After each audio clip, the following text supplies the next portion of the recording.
네, 그러면 이번에는 잠깐 조금 어려운 개념까지도 한번 알아보면 좋을 것 같은데요. 디자인 분야의 특유한 제도 3가지를 이제 좀 가지고 와봤습니다. 먼저 첫 번째로 부분 디자인 제도라는 게 있어요. 물품 전체에서 일부분이라는 뜻이죠. 그래서 우리가 어떤 물품을 디자인을 했을 때 당연히 전체 물품의 모든 외관을 창작을 하겠지만 그 중에서도 디자이너가 생각할 때 기존의 똑같은 물품들에 비해서 나는 이 파트에 정말 집중해서 디자인을 했어 라고 하는 핵심 파트가 분명히 있을 겁니다. 즉 물품의 일부 부분이 창작에서 주요한 특징이 된 경우가 있을 수가 있어요. 자, 이런 경우에는 물품 전체의 도면을 가지고 디자인을 등록받게 되면 조금 아쉬운 점이 생길 거예요. 내가 이 부분을 집중해서 디자인을 했는데 다른 부분들은 다른 디자인들이랑 비슷한 거예요. 그러면 심사관이 심사를 할 때 다른 부분이 훨씬 더 크니까 이걸 보면서 기존의 디자인이랑 뭐가 달라? 라고 한다는 거예요. 그럼 심사를 받을 때 이 디자인 등록을 받을 가능성이 낮아지겠죠. 그리고 심사뿐만 아니라 나중에 등록 이후에도 내가 모든 전체 형태, 물품의 전체 형태로 보호를 받게 되면 똑같은 문제가 생겨요. 일부분에 정말 집중해서 디자인을 했는데 그 부분의 권리를 중요하게 봐주지 않고 나머지 부분들을 가지고 누군가가 이제 따라했다 라고 했을 때 이거 그냥 원래 다 이런 디자인들이 있었잖아 이렇게 말하면서 내가 집중적으로 창작한 부분만을 따라하고 있는 권리에 대해서 저거는 내 권리랑 유사한 권리야 라고 주장하기가 어려워진다는 거예요. 그래서 이러한 한계점을 극복하기 위해서 우리가 부분 디자인 제도라는 게 생겼습니다. 창작의 요지, 주요 특징으로 하고 있는 그 부분만을 특정해서 보호 대상으로 할 수가 있다는 거예요. 그래서 여기 도면 보이시죠? 일반적으로 이렇게 실선이라고 하는 거, 파선, 점선이에요. 이 2가지 선으로 구분해서 도면을 제출할 수가 있어요. 그러면 이게 딱 감으로 한번 생각을 해볼까요? 어떤 부분이 보호 대상이 될 것 같아요? 실선 부분이에요. 부분 디자인에서 이 실선으로 진하게 그려져 있는 이 부분이 이 디자인을 창작한 사람이 집중적으로 창작의 요지로 한 부분이라는 겁니다. 그러면 이게 냄비잖아요.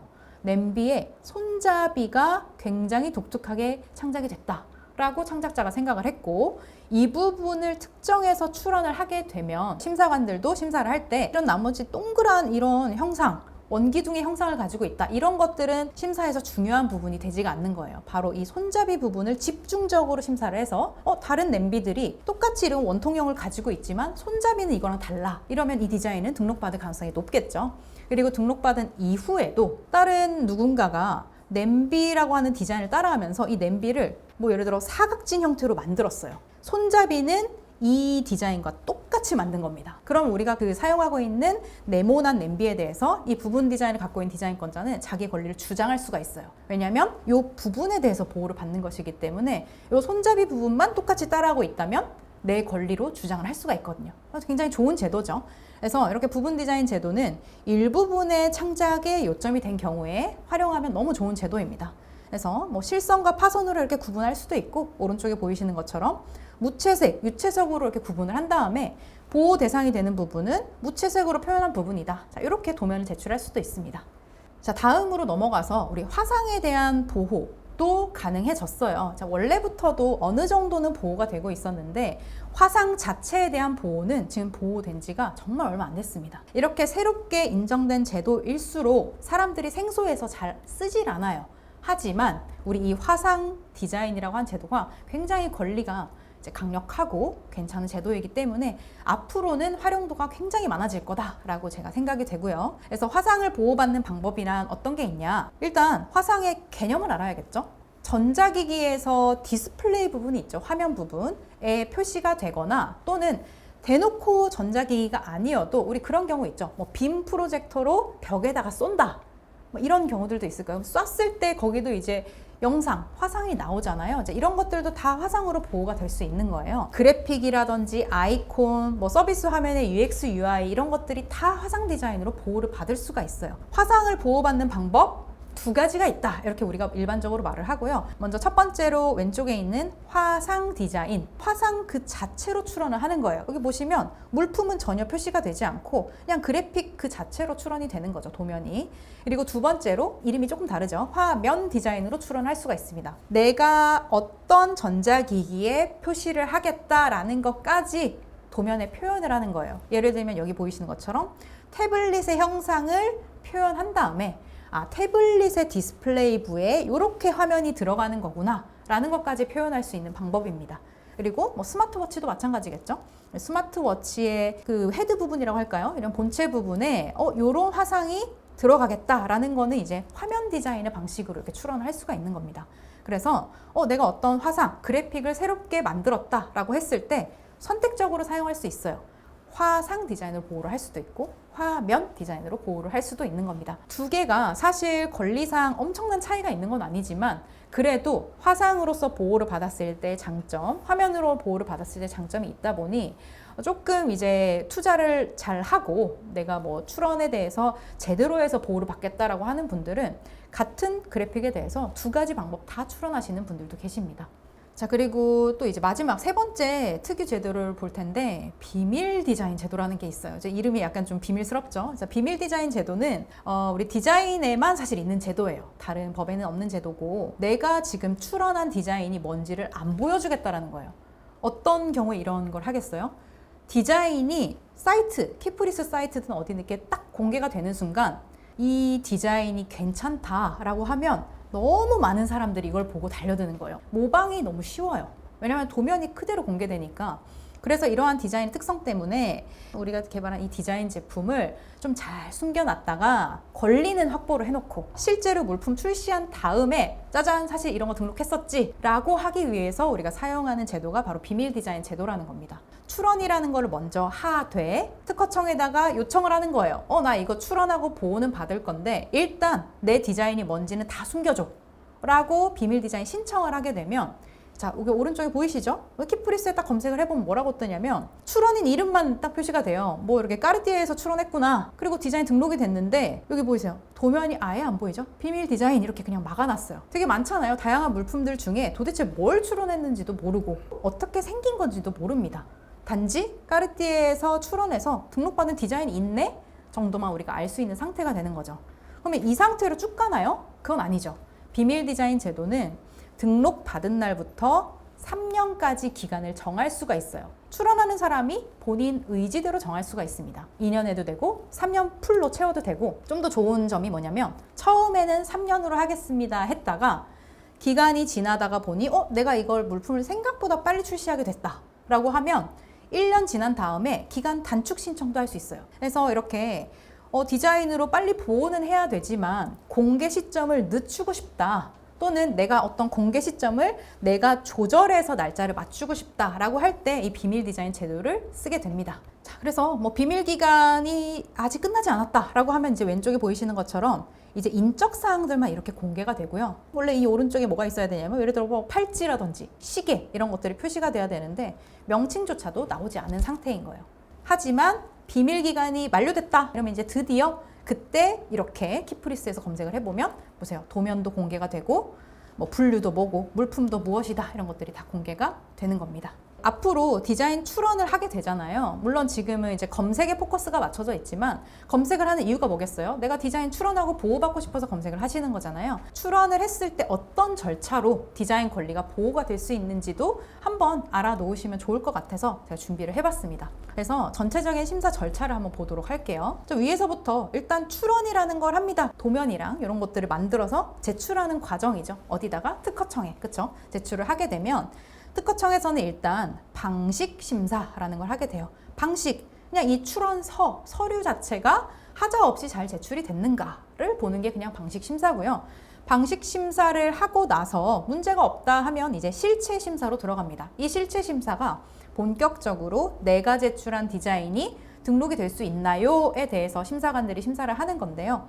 제가 아까 잠깐 말씀드렸던 개념, 심사 물품, 일부 심사 물품 개념이 여기서 나오겠죠. 그래서 실체 심사를 할 때 심사 요건을 조금만 심사를 하는 게 일부 심사였고요. 모든 요건들 다 심사하는 게 심사 물품. 물품의 종류에 따라서 이건 나뉜다라고 말씀을 드렸고요. 오른쪽에 보시면 출원 공개라는 게 하나 있습니다. 이게 조금 재밌는 제도인데 디자인은 일반적으로 디자인이 등록되기 전까지는 공개를 시키지 않아요. 그래서 등록이 됐다라고 하면 이제 키프레스에서 확인할 수 있게 공개가 되는데 그 전에도 출원인이 원한다면 신청을 통해서 공개를 시킬 수도 있습니다. 아까 비밀 디자인 제도가 있었잖아요. 그때는 숨기고 싶어였는데 지금은 빨리 공개시키고 싶어. 내가 빨리 이 출원을 했다라는 사실을 알려야만 주변 다른 경쟁 업체들이 이걸 따라하지 않으려고 할 수도 있어요. 오히려. 왜냐면 저거 나중에 등록되면 내가 침해자로 몰리겠네? 이런 걸 알게 되니까 이제 그러한 사유로 공개를 미리 신청하는 제도도 있다라는 점. 자, 그 다음에 실제 심사를 했어요. 해서 다양한 요건들을 다 심사했는데도 불구하고 전혀 거절할 만한 사유가 보이지 않는다 하면 뭘 해주겠어요? 등록해줘요. 등록 결정이라는 걸 해주고 등록 결정이 이루어지면 우리 출원인은 통지서를 받습니다. 아무런 문제가 없어서 등록을 해주려고 합니다. 등록 결정 이렇게 통지서를 받으면 돈 내야겠죠? 네, 그래서 등록료를 내고요. 설정 등록이라는 게 이루어지고 키프리스 사이트나 이런 다양한 공고 사이트에서 내가 등록된 디자인을 볼 수 있게 공개하는 게 바로 공고입니다. 등록되면 공고된다라는 게 일반적이다 보시면 되고요. 근데 실체 심사를 했는데 문제되는 거절 이유가 있는 거예요. 이런 경우들이 꽤 많거든요. 예를 들어서 너무 똑같은 디자인이 이미 다른 사람이 등록받은 게 있다 라는 것도 이유가 될 수 있을 거고, 또는 이 디자인은 도면을 너무 잘못 낸 거예요. 그래서 도대체 이 디자인이 어떻게 생긴 건지를 알 수가 없겠다. 심사관이 봤을 때. 그럼 심사를 할 수가 없잖아요. 그럴 때도 마찬가지. 이런 거절 이유들이 있었을 때는 특허청에서 등록 결정을 해줄 수가 없겠죠. 그럼 뭘 해주냐면 의견 제출 통지라고 하는, 쉽게 말하면 거절의 통지를 보내는 겁니다. 그럼 통지서를 출원인이 받으면 이러한 이유로 거절이 됐네 라는 걸 확인할 수가 있고요. 그럼 그걸 확인해서 가만히 그냥 있으면 이건 영원히 등록이 안 되고 그냥 끝나버려요.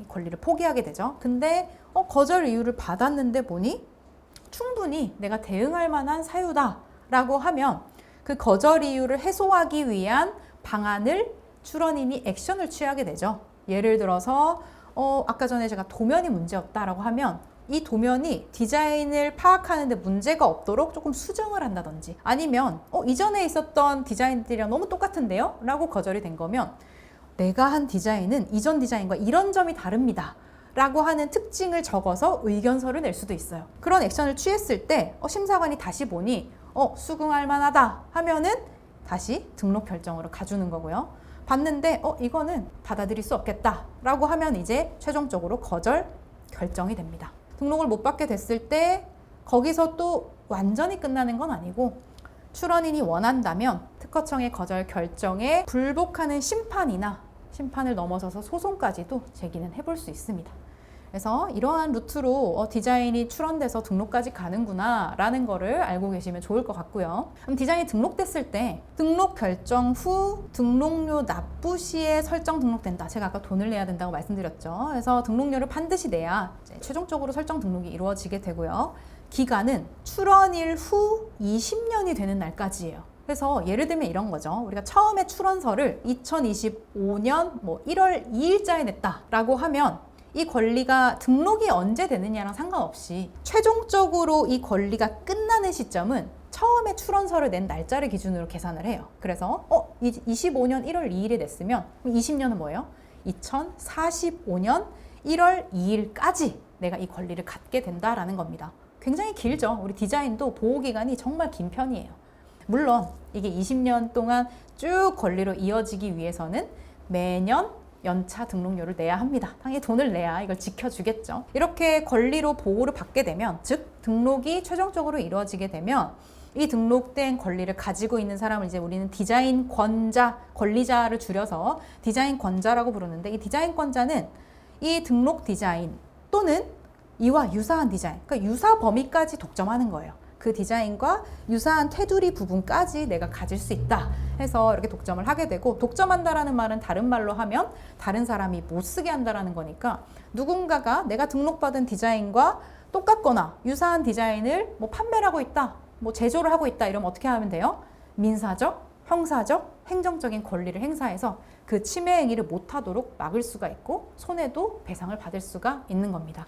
이렇게 디자인이 등록이 되고 하다 보면 최종적으로 등록이 돼야 일반적으로 공개가 된다, 공고가 된다라고 말씀드렸는데, 그럼 공개됐을 때 어떤 형태로 공개가 되나요? 공개 디자인 문헌이다라고 하는 이 서류를 보면 됩니다. 이게 우리 바로 키프리스에서 검색해서 확인할 수 있는 서류예요.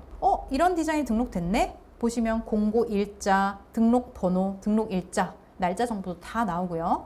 분류, 어떤 분류의 물품인지, 그리고 출원 번호, 출원 일자, 그리고 밑에 보이시면 인적 사항들 있죠. 디자인권자, 주식회사 하이브다, 이런 회사 정보도 뜨고, 창작자, 제가 아까 말씀드렸죠. 직원이 될 수도 있을 것이고요. 그다음에 대리인, 어떤 회사에서 디자인을 대리해서 출원을 해줬냐라는 대리인 정보도 같이 나오게 됩니다. 그럼 이렇게 공개됐다라고 했을 때 이걸 키프리스에서 검색하면 당연히 도면도 볼 수가 있겠죠. 이렇게. 네, 그래서 디자인 도면도 같이 공개가 되는 겁니다. 제가 아까 전에 제출하는 서류들에 대해서 말씀드릴 때 도면을 설명하는 부분이 같이 있다라고 했는데 그게 바로 같이 이렇게 공개가 되는 거예요. 물품류, 21류다 라고 하는 분류가 있고, 물품은 응원 용구입니다 이렇게 되어 있고요. 디자인 설명에서 이 디자인은 응원 용구에 관한 디자인이며 재질은 손잡이부, 장식부는 합성 수지재 또는 금속재이며 이런 식으로 재질까지도 설명할 수가 있고, 3번이랑 5번 이런 것들은 뭐예요? 이 도면이 어떻게 이루어진 도면인지를 또 설명해주는 부분들이 같이 들어갑니다. 이게 다 공개가 돼요.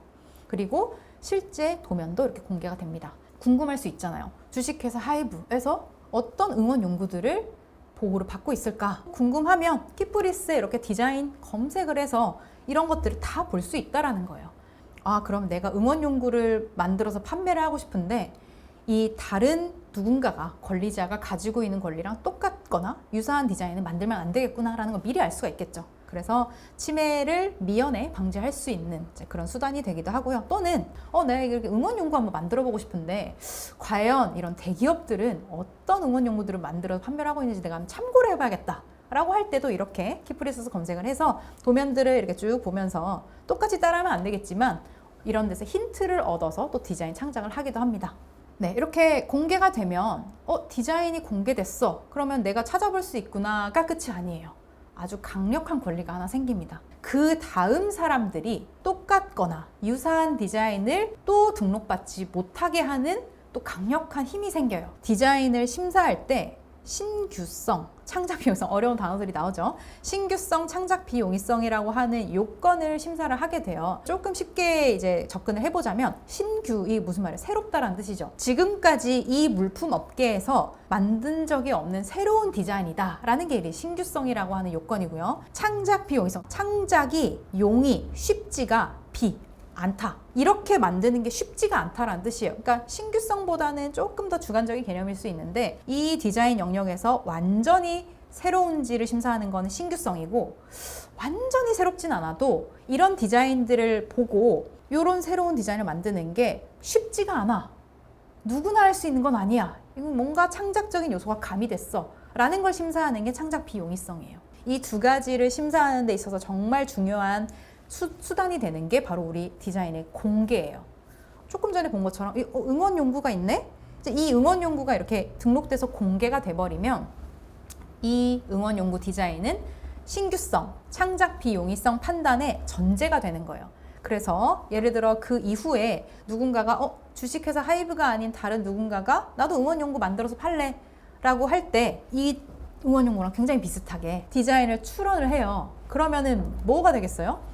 심사관이 심사했을 때 이거 이미 등록받은 거야. 신규성이 위반돼 라고 심사를 한다라는 거예요. 또는 완전히 이렇게 똑같이 만들지 않아도 예를 들어서 이 집의 지붕만 살짝 모양을 바꾼 거예요. 막 바꿔가지고 출원을 하면 지금 출원한 이 디자인 주식회사 하이브가 등록받은 이전에 있던 이 디자인과 똑같진 않지만 이걸로부터 만드는 게 너무 쉬워. 요 정도 변경해서 만드는 거 누구나 할 수 있어. 창작 비용이성이 위반돼. 이렇게 심사를 하게 된다라는 거예요.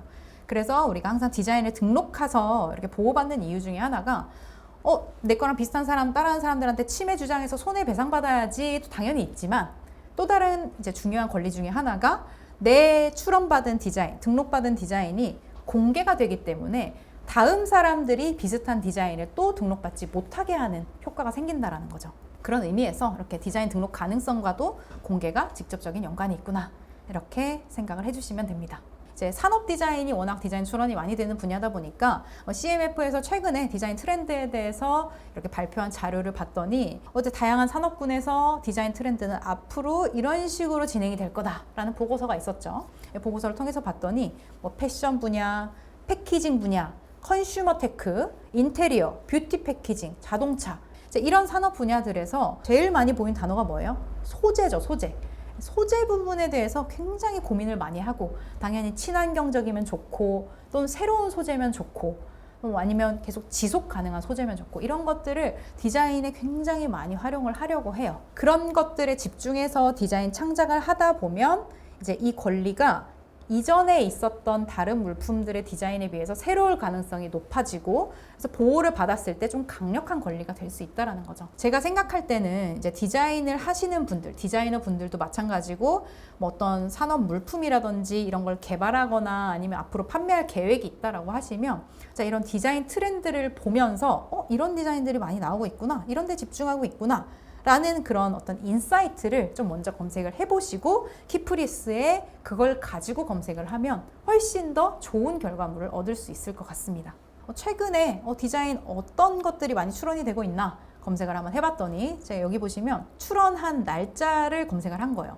22년도 1월 1일부터 25년 5월 31일까지 이제 최근에 거의 한 3년 정도 동안 어떤 디자인들이 많이 출원이 됐나요? 를 검색을 해봤더니 이게 다양한 분류들이 이렇게 나오죠. 대표적으로 제일 많이 출원한 분류가 제19류, 문구류, 인쇄물, 뭐 광고지 이런 거 다 포함이거든요. 그 다음에 의류 당연히 출원이 많이 됐을 거고, 생활용품, 뭐 여기는 우산, 뭐 장식품 이런 거 다 들어가고요. 포장 용기, 과자 봉지, 컵라면 용기, 화장품 용기 이런 거 다 포함이에요. 그리고 아까 제가 말씀드렸던 전자기기, 화상 디자인, 이런 쪽이 굉장히 최근 3년 동안 출원이 많이 되고 있구나 라는 트렌드를 또 확인을 할 수가 있습니다. 출원 통계 보거나 하는 통계를 확인할 수 있는 방법도 이제 키프리스 활용법에서 또 설명을 드릴 거니까 이런 것들도 한 번씩 이제 디자인 개발을 하기 전에 찾아보고 고민해 보시면 도움이 많이 될 것 같습니다.